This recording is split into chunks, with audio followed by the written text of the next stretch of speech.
There we go. Make sure everyone is muted.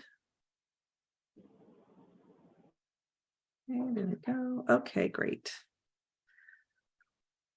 I'll just continue. Hello, welcome everyone. I'll continue to monitor participants as they come in, but just being respectful of everyone's time, I'm going to go ahead and get started.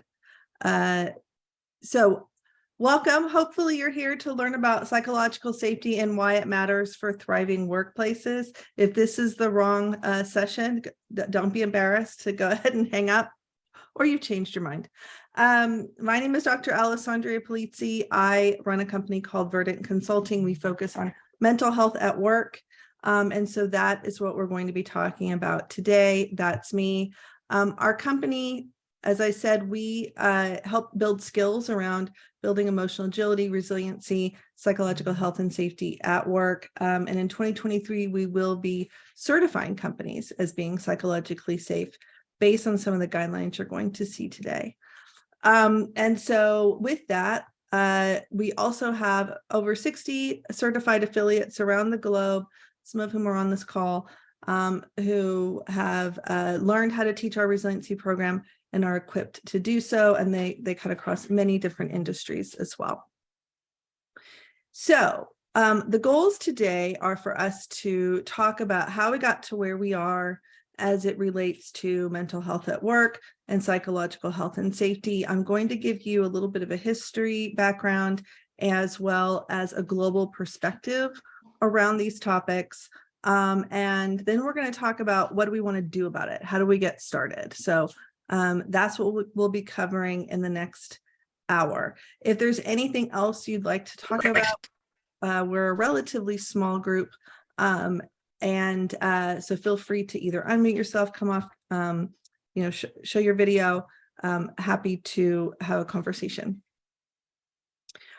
Okay, so many of us think that the mental health crisis that we've been experiencing is something that's new, and that conversations around psychological safety are also new. They've been affiliated with certain age groups, certain backgrounds, etc. But as it turns out, if you look at the research around stress in the workplace, we've been talking about these concepts for over 100 years. This was a study that Mary Von Cleek did in 1925, looking at a bakery, actually a flour factory, and they had new leadership take over the organization and had much better outcomes than the prior owners. And here's why: they addressed these issues. These issues are going to look really familiar as we start to talk about psychological safety.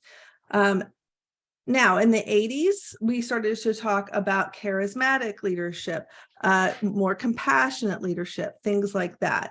And so again, what they identified are things that we'll start to see come up as evidence of psychological safety. Now, many of us, when we think about psychological safety, we don't think about things like job design. But job design is actually one of the major hazards that can exist within organizations and undermine the psychological safety of the business. And we'll get into that in a little bit. Most of us know psychological safety from Amy Edmondson's work, The Fearless Organization. If you've read that book or are familiar with her TED Talk, go ahead and put an exclamation point for me in the chat. This is also a pulse check to make sure people are still with me.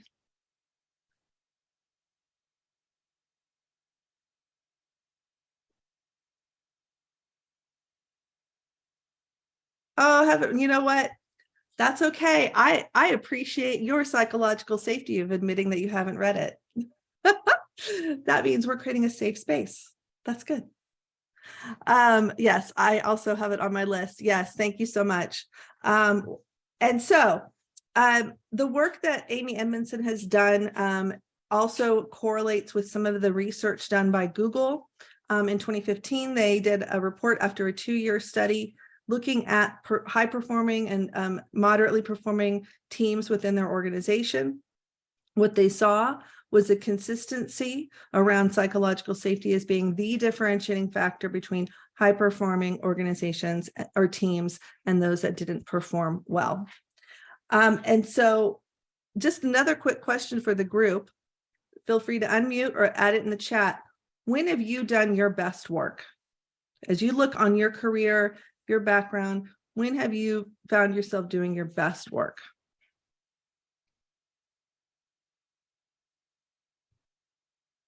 All right. I feel confident and have the space to flex. Boy, there's a bunch in there, Lauren. Thank you. So feeling confident, right? Where does that come from?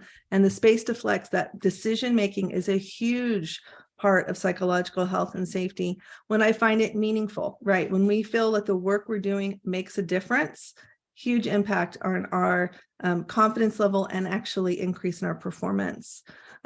Being able to work when I'm at my best and having autonomy. Well, you guys could teach this class yourselves. You know all the things. So all of these things are core specific things we're going to talk about as it relates to creating a psychologically healthy and safe workplace. Now we're going to get into the meat of it.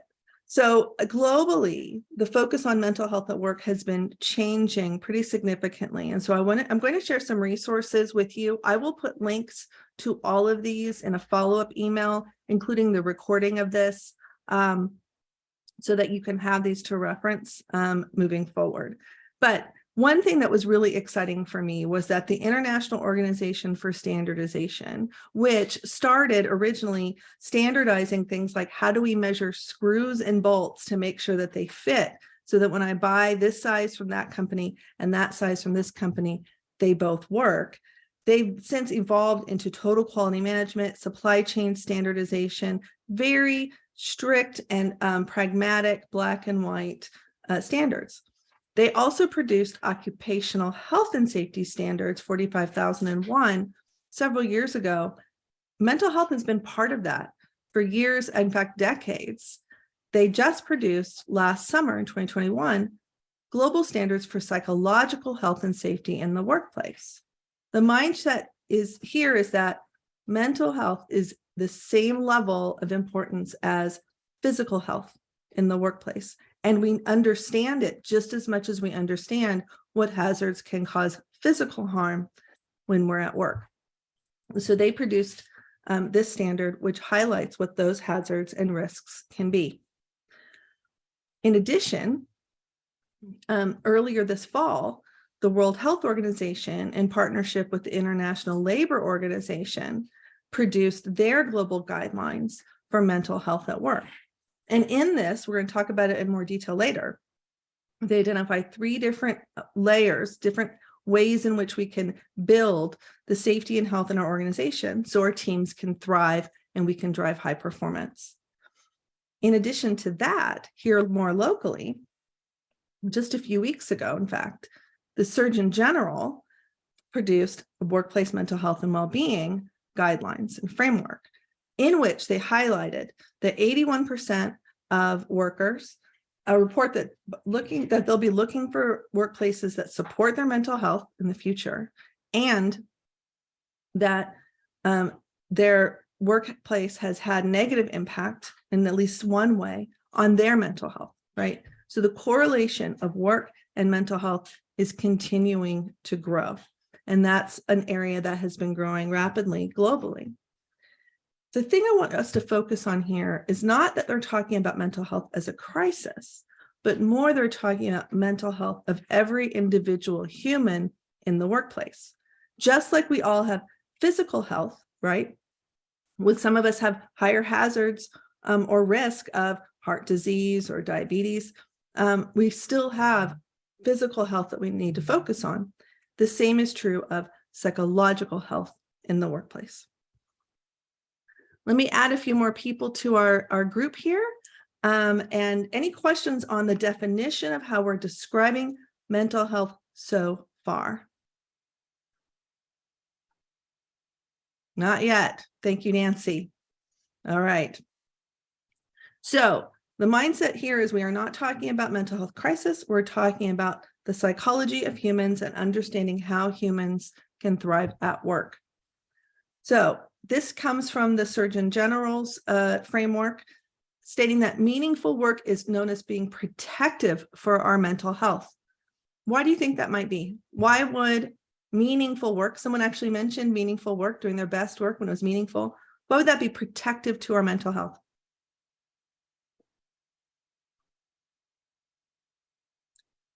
Feel free to unmute or put your answer in the chat. It gives you purpose. It gives you purpose. Yeah, something to work to. So it means, it's not wasted. It's something what you want and you enjoy as well, Yes. Thank you so much, Vicki. Yes, it implies you have purpose. Both of you said the same thing there, right? I'm not doing something for no reason, right? It gives me a reason for doing the things. And in this world in which our identities are often integrated into the work we do, that's the most common thing we get asked when people meet us. That can be incredibly important. Paula, I saw you unmuted. Did you have something to add? No, sorry, I was trying to get my headset. Okay, no, I just want to make sure. The other thing, no problem, that the Surgeon General shared was that poor working conditions can deteriorate our mental health.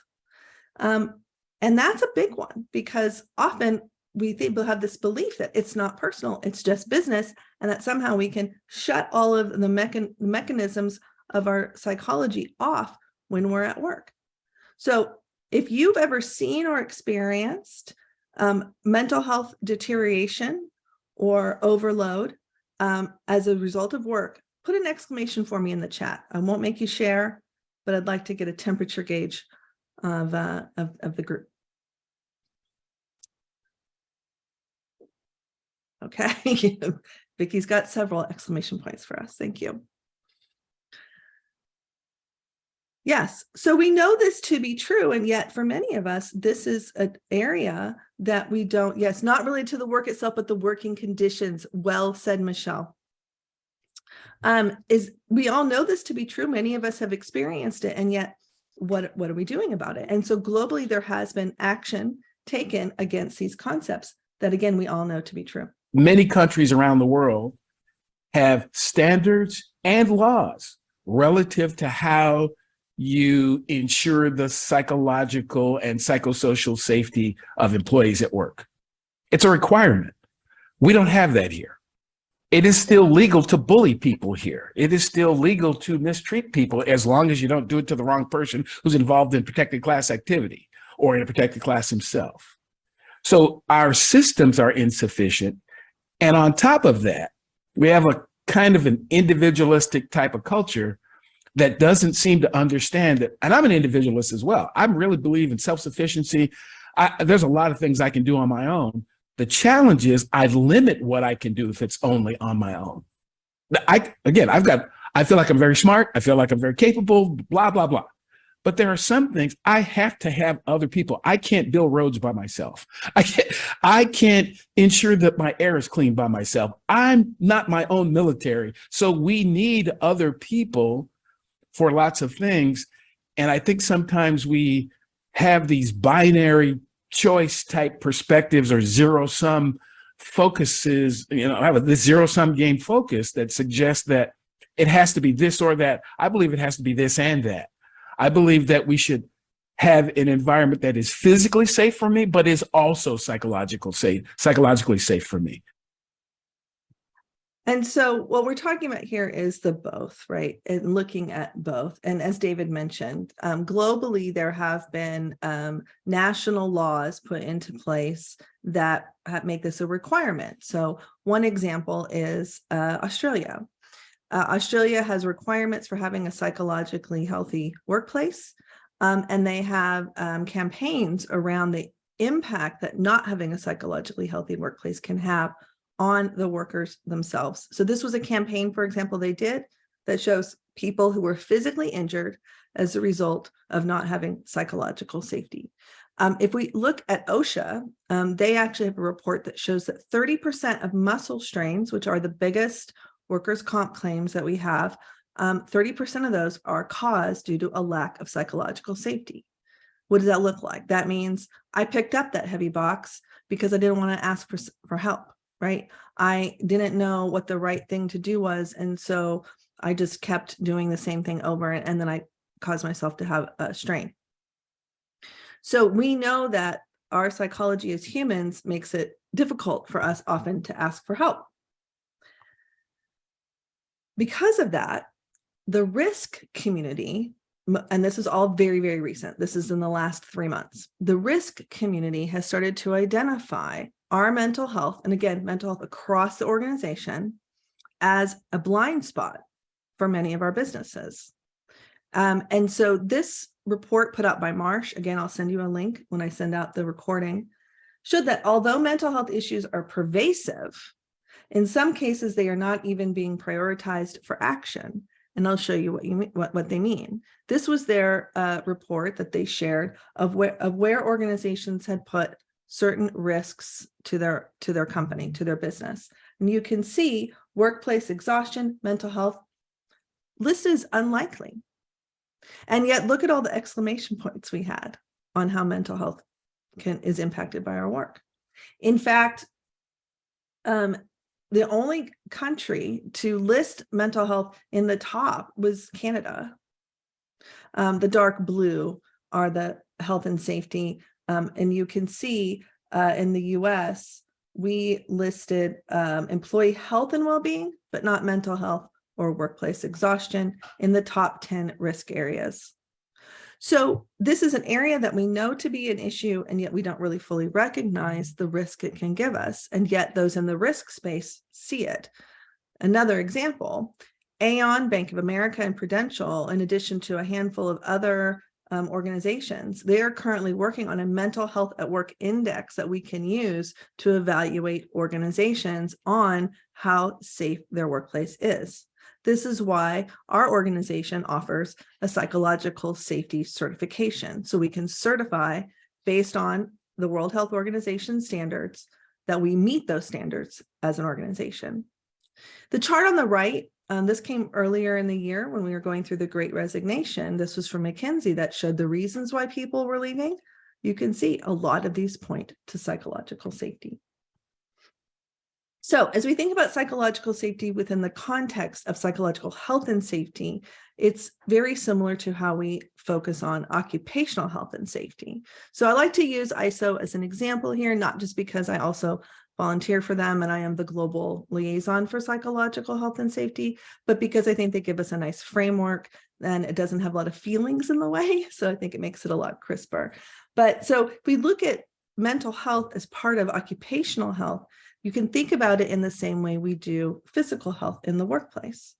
So for example, we want to focus on what are the known hazards that can impact our psychological health as well as our physical health. What are the risks of those things coming true? I'm going to give you examples of these in a minute.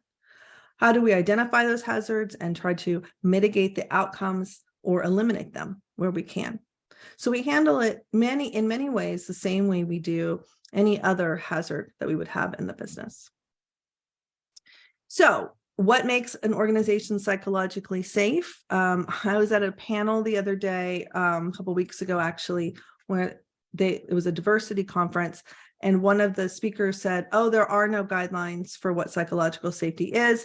Another person said, yes, it's just a feeling. So no, both of those things are not true. There are clear guidelines on what this looks like. And these are the 6 behaviors that were identified through the work done by Google back in 2015. These 6 behaviors, being able to be myself, take risks, disagree, raise problems, ask questions, and make mistakes. So we talk about this a lot at Verdant, and I love this definition. I'm going to share it with you next. Psychological safety doesn't mean it's never scary to raise a counterpoint or speak up, right? So it just means that you don't believe that the people around you will automatically reassess their value or interpretation of who you are as a person. You know, it's the ability to speak up, knowing that the basic assumption that others have about who you are remains intact. Meaning, if my basic assumption about you is that you are genuinely a decent person who is a team player, is trying to do the right thing, and is genuinely trying to understand and move our organization forward, then you might make a comment here or there, suggest an idea that's a little off the wall, or maybe it's not really accurate, and I'm not reevaluating that basic assumption of you. And I think that's really at the heart of what psychological safety is. So psychological safety is essentially being able to have conflict about ideas and not about you as a person, right? It's about creating a place where we can have those discussions. So When we look at psychological health and safety, we're looking at identifying the known hazards. We'll talk about those are in a second, assessing the likelihood that those hazards will create injury or the risk, and then determining our mitigation plan. And so with that in mind, we've built this, what we call the C model of psychological health and safety to help us organize how we think about the health and safety of our organization. So I'm going to talk about those in a little bit. But here are some research studies, and there's tons of them. These are just a highlight reel of why psychological safety matters. And one of the questions we asked in there was, when you're starting a new job, what's most important to you? And so the first and foremost, is I just want to get up to speed on my responsibilities, the work I'm going to do, right? The things we hired you for, as you said a minute ago, right? I'm trying to be the thing that they want me to be, that they hired me to be. That's most important. But right behind that is I want to feel welcomed and appreciated by my direct manager. I want them to make me feel like I'm part of this thing, like they care that I'm here, not just that we're here as a team, but that I am here individually.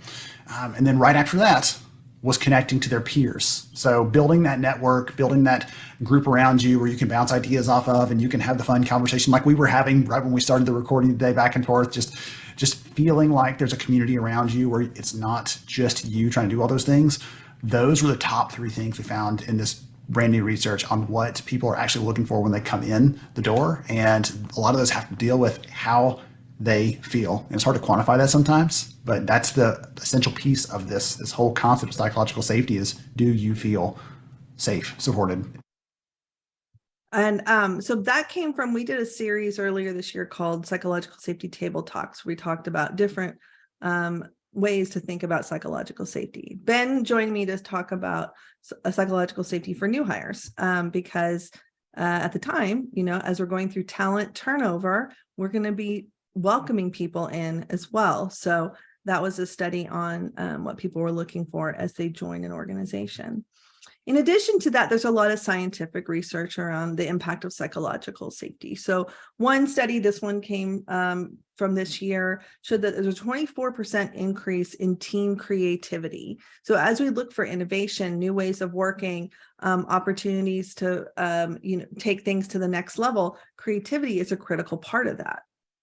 We also find that people are 67% more likely to apply new skills when they feel safe doing it. When I apply new skills, I am most likely to make a mistake, right? I have to be able to ask questions. If I have psychological safety, then I can do that well.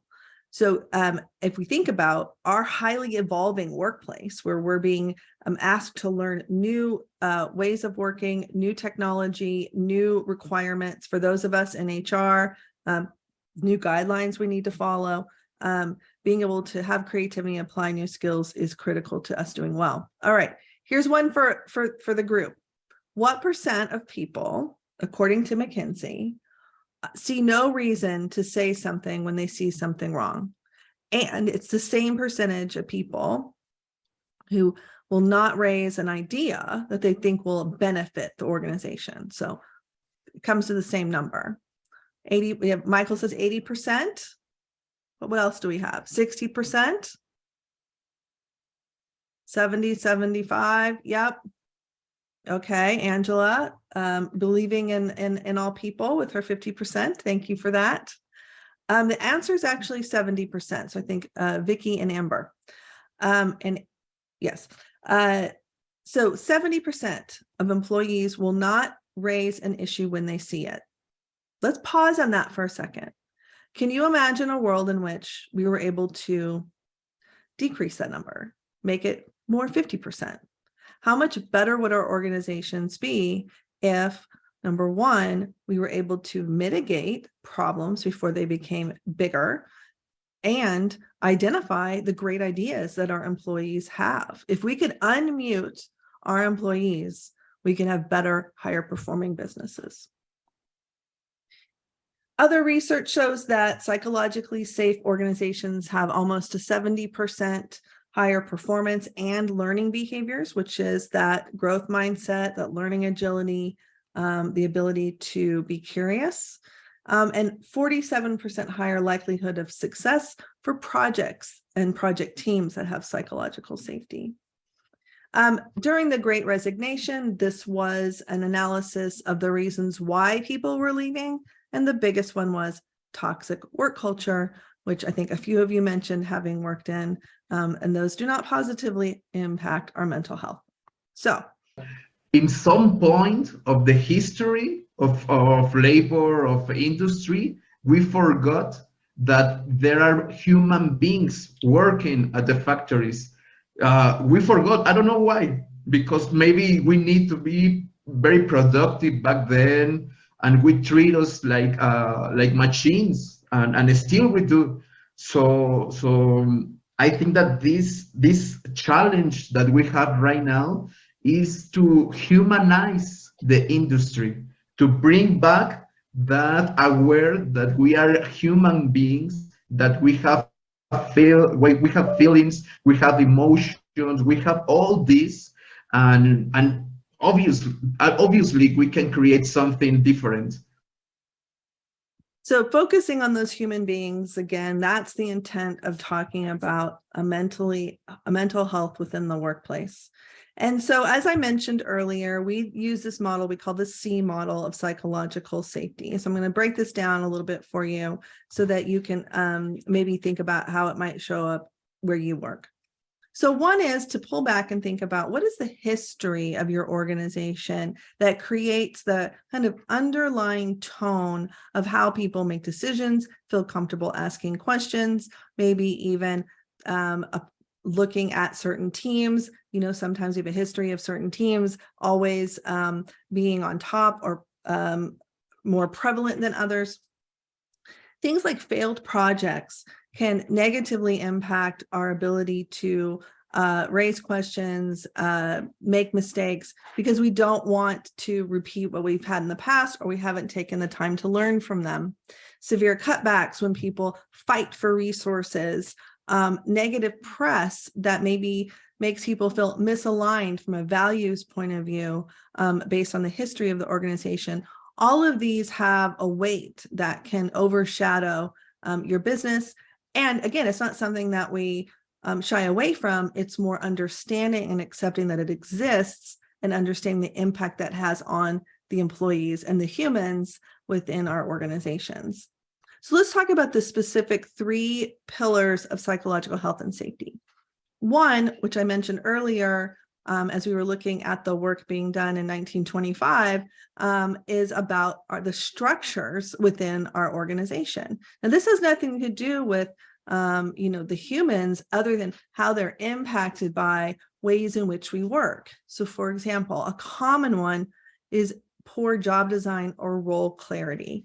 So for the group, why would not understanding what my role is or how success is measured, how would that potentially negatively impact me from a psychological point of view? Feel free to unmute or put something in the chat.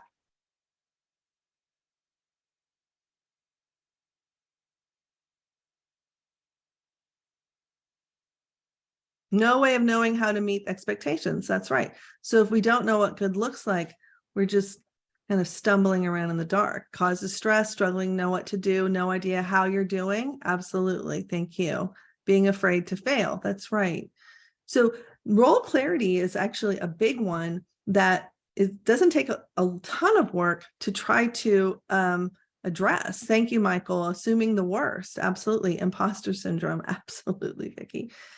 So what we reward, operating mechanisms and how we work, communication channels, some people knowing information, other people not. There's tons of research on how things like these hazards can impact the health of the organization. The next one is environmental impact. So this one is a little tricky because these are not things that you can control within your business. They're more about accepting what exists and making plans for it.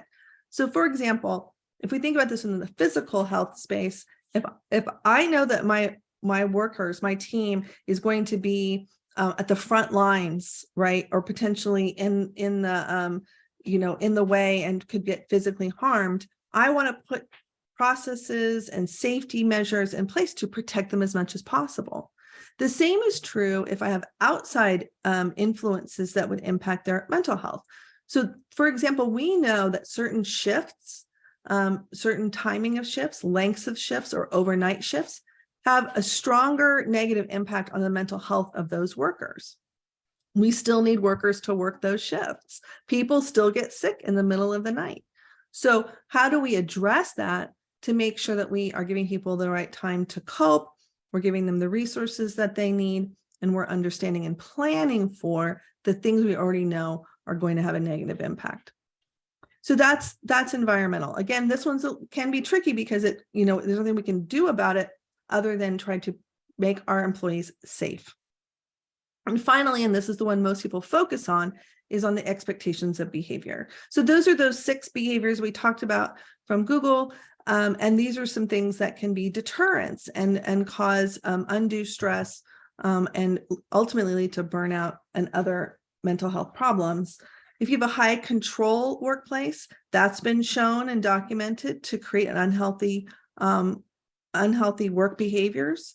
If you're inconsistent on what is measured as good and what isn't, if there's favoritism, if people have to give emotional labor and that's not considered to be labor, this is why leaders are at such a high risk of burnout, because they're expected to give a lot of emotional labor that they don't really know how to handle. And so that's why the World Health Organization identifies that we need to start by looking at how we can prevent mental health issues within the workplace. And so they identify these same hazards and risks. It matches exactly with what we just talked about. And it's the same ones that are in the ISO 45003. That if we identify these exposures to these risks and hazards, and we mitigate those risks, we can improve the overall performance of our organization. And then the second thing they talk about is protect and promote, which focuses on really educating our leaders and teams on these concepts, right? What does all this stuff mean? And so here, just for you to have, again, I'll give you a link to the full policy, are the psychosocial hazards that they identify. Are just to kind of get a feel from the group, do any of these surprise you, or these look like what you would have expected?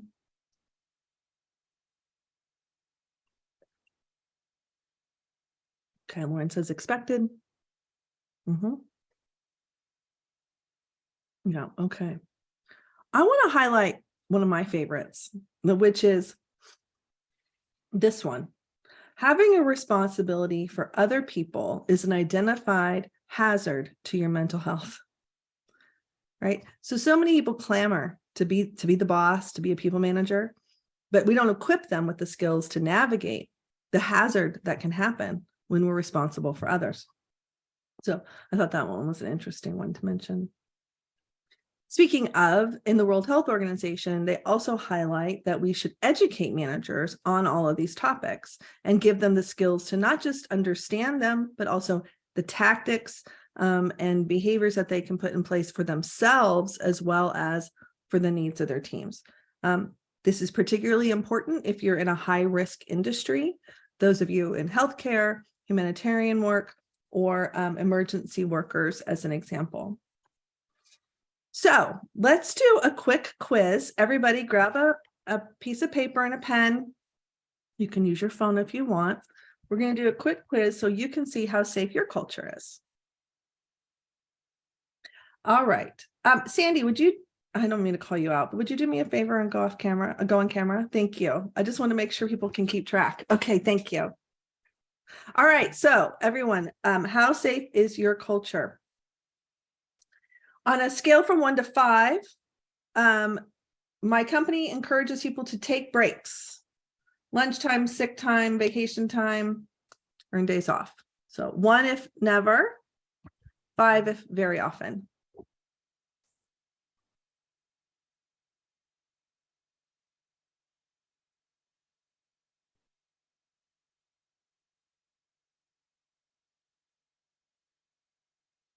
My organization has effective programs or policies to prevent worker burnout. Oh, and I know what they are.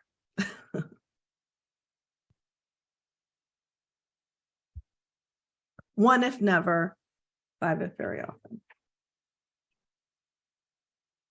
People treat each other with respect and consideration in our workplace.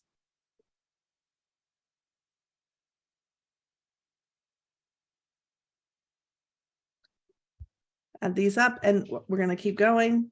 Our workplace effectively handles conflict among employees. Effectively handles conflict.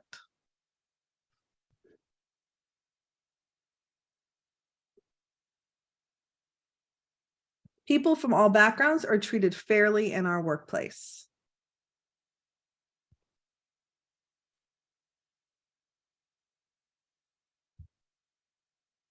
The amount of work expected from employees is reasonable.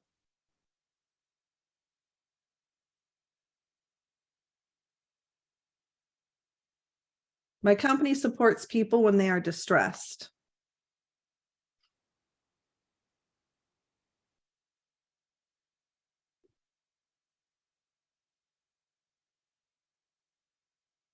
Employees are given the decision-making authority needed to perform well.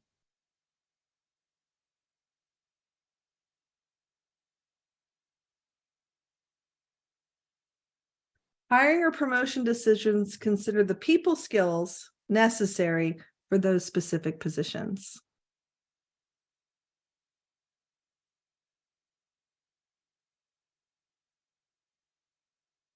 My company proactively prevents harm to employees, and we mean psychological.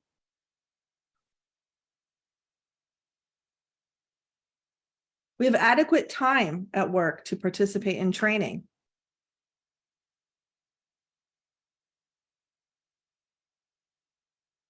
Important changes are communicated well.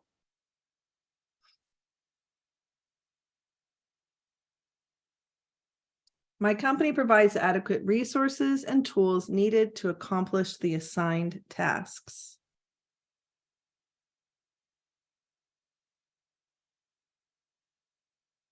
All right, add up your totals.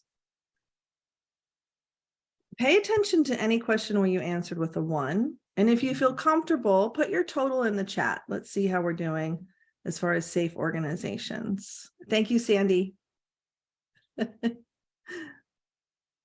I never know the right pace, you know.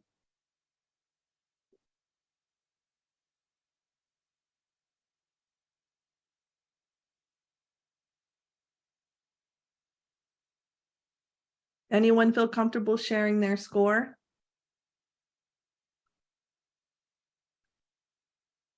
Oh, your old company would have had a 33. That's some 47, so that's good. 36.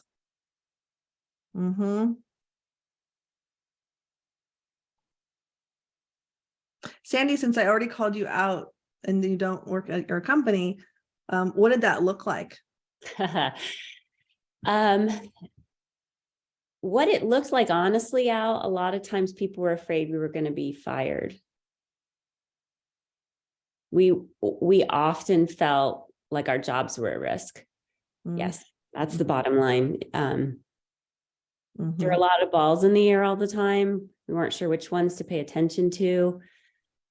Oh gosh, I could go on and on. This was a while ago, I will say. I would be very interested to hear if I were to connect with a colleague who's still there. I know when I left that they were starting to work on some of these areas.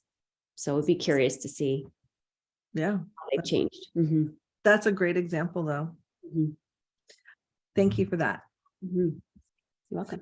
And thanks to everyone who shared their numbers. Okay, so, all right. So now we know all this information, right? We know that we're going to think about mental health as our same way we think about physical health, right? They're both equally important to the business, as we've seen. Multiple studies. If you need more, go to my website. I got plenty. So now what? Well, there's like I said, a ton of resources. I'll send you a link to this one as well. This was put together by the Workplace Suicide Prevention and Postvention Committee. They specifically built this for legal and HR teams so that you can have a structure and understand what to do to help create a psychologically safe organization. So one of the things that they did, which I think is really helpful, is they talk about some of the questions that they get when people are like, this is hard and scary, right? Talking about mental health is scary for people. So here are some of the things that they recommend. Again, I'm just sharing what they wrote, and the one I'm highlighting a few. Highly recommend this document if this is an area of interest. So one area of concern that people have is if I reach out to a struggling employee, it'll trigger some kind of claim. And what they recommend is if we establish a caring culture, reaching out to employees isn't just something we do in like a one-off, it's something we do all the time, right? If we have strong mental health literacy or understanding about what is it to create a psychologically safe workplace, then this becomes part of how we work, not just a way to react, right? Also, if we invest in developing skills with leaders, and I mentioned leaders, they're the most impacted, highest burned out segment in businesses. If we invest in leaders being able to practice their own self-care, because we know being responsible for others is a hazard, then that has a strong impact on the people on their team. Let me give you an example. One of the first clients that we had who took our program, they were a multi-location preschool. So they had 15 different preschools around the Boston area. We trained their directors on building resiliency for themselves and for their teams as leaders. They had a 25% decrease in turnover following that of teachers, not of the people we trained, but of the people that they managed. And so what that shows us is that when we invest in leaders, we have a trickle-down effect that can impact others. Another question, how do we deal with concern of privacy or retaliation? If someone tells me something, then we don't want that getting around, etc., which is absolutely true. So if you do have a problem with that, nip that in the bud. Don't just let that slide. If we don't make it safe for people to share, then yeah, it's not going to be safe for people to share. So that needs to be something that you handle. So respect confidentiality, maintain the leader connection. Having a trust in my leader is one of the best ways to create a psychologically safe workplace. I can bet the number of exclamation points I saw in the chat, a good percentage of those correlated back to the manager. In fact, ADP's research on psychological safety showed that 70% of the causes of psychological harm were due to the manager, to the direct supervisor. What if the employee is performing poorly and we need to impose disciplinary action? I get it. That's definitely feels scary, right? But if we clearly state the essential functions of the job, just like we do for anyone else, we can examine root cause of the issue and then partner and collaborate with the employee on what reasonable accommodations they need in order to do the work. The work is the work. This is all bread and butter stuff for us HR folks, but it gets a little scary when we start talking about mental health. There's resources out there to help you. Here's another one. I get this all the time because this is what we do. We help organizations identify psychosocial hazards, and then I help them train up their teams and their leaders on how to manage these things. We're so busy. I'm too busy to fix my problem. So therefore my problem is going to make me too busy. And so there's ways that you can invest in training that will still help your organization benefit from the World Health Organization's guidelines. So think of this as a strategic investment in risk management, right? When Marsh and Aon, when they're looking at this as a risk, we're not just making things up, right? So this is risk mitigation. Outside resources, companies like ours can help provide and supplement. We spend all our time becoming experts in this area. Find people to help you. Break the training into small chunks, digestible concepts. That's the best way to learn anyway. So call it your learning strategy. And make sure that training is sustainable by ongoing reinforcement. So embed what people learn into your communications, into your team meetings, into your development plans, into every opportunity you have to weave it into the fabric of the organization. So according to the UN, their mental health and well-being strategy that came out in September, here are some places where you can get started. Number one is raise awareness. You started by coming to this workshop, so thank you. I'm going to send you a recording. Feel free to share it. Raise awareness on mental health being business critical, not just dealing with people who have mental health issues, but the mental health of the entire organization. Partner with organizations like ours to help identify the hazards and risks that may exist in your organization, or leverage the ISO 45003. It's a fantastic document. Establish new routines and habits that can replace those structures and processes that have become bad habits. And equip your leaders. I can't say this strongly enough. Being a leader has its own stressors, and if we're supposed to support others, we need to equip them. The other department to focus on is your HR department, and equipping them with the skills and resources that they need. So to sum up, we talked about how we got to where we are and kind of the history of mental health at work, both from a time perspective, chronologically, as well as globally. Some of the latest resources and research and guidelines that you can leverage, and insights around how we create healthy and vibrant organizations, and then where you can get started, and some common questions and concerns. Speaking of common questions and concerns, let me open up in case anybody else has questions. While you think of that, just a reminder, you can connect with me on LinkedIn. I'm also on TikTok, where I post regularly as your HR big sister. But please feel free to connect with me on LinkedIn. I'd love to chat with you about any questions that you have, but let's open up for those questions now. Or comments. Comments are welcome.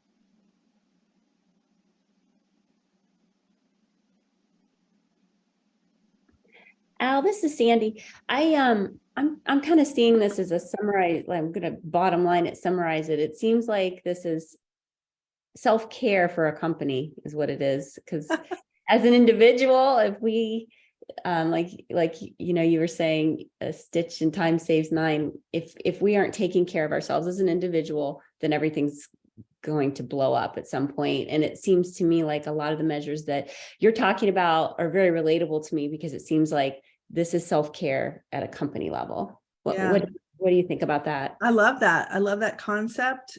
It's just like Claudio said, if companies are mostly made up of humans, then we need to take care of the humans. And so I think about it this way. If I invested in heavy equipment or machinery or a new technology, and then I didn't maintain it, I wouldn't expect it to perform well. And yet that's what we do with humans. And so what we're focusing on is the psychology of humans to understand what helps us thrive and be successful, so we can deliver on our promise to the organization. It's wonderful.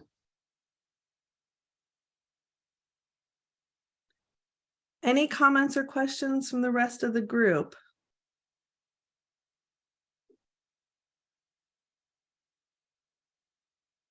Well, I'm going to wrap up. I appreciate everyone taking their time during your lunch hour, hopefully, or for those of us on the East Coast, hopefully you're able to both lunch and learn. Feel free to reach out to me if you have any questions, comments, or concerns. I'm always here. Or like I said, you can find me on the soch, as the kids say. And we have another session next week on psychological safety from around the world. I'll be sharing some insights from my podcast, talking to representatives from 15 different countries around the globe about psychological safety in their part of the world. So hopefully you can join us for that. And with that, thanks everyone, and have a great rest of your day. Thank you. Thank you.